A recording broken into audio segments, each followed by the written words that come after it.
ఉదయం బ్రేక్ఫాస్ట్కి ఏం తినాలా అని ఆలోచిస్తున్నారా? అయితే ఒక్కసారి ఈ కాంబినేషన్ ట్రై చేయండి.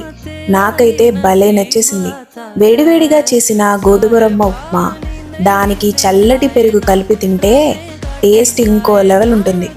గోధుమ రవ్వలో ఫైబర్, కార్బోహైడ్రేట్స్ ఉండడం వల్ల ఎక్కువసేపు కడుపు నిండిన ఫీలింగ్ ఉంటుంది. శరీరానికి కూడా నెమ్మదిగా శక్తిని అందిస్తుంది.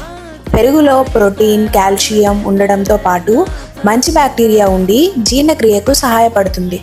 ఇంకా కొంచెం మామిడికాయ కానీ లేదా మీకు నచ్చిన ఏదైనా ఊరగాయ వేసుకొని తింటే అబ్బా, టేస్ట్ మాత్రం నెక్స్ట్ లెవెల్. ఉదయం లైట్గా టేస్టీగా కడుపు నిండే బ్రేక్ఫాస్ట్ కావాలంటే ఈ కాంబినేషన్ ఒక్కసారి ట్రై చేయండి.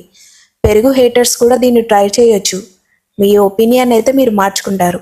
అన్నట్టు ఈ కాంబినేషన్ నాకు మా అమ్మ సజెస్ట్ చేసింది. ట్రై చేసిన తర్వాత నిజంగా సూపర్ అనిపించింది. మీరు కూడా ట్రై చేసి ఎలా అనిపించిందో కామెంట్లో చెప్పండి. ఇంకా ఇలాంటి simple and tasty food ideas కోసం మన ఛానల్ని ఫాలో అవ్వండి.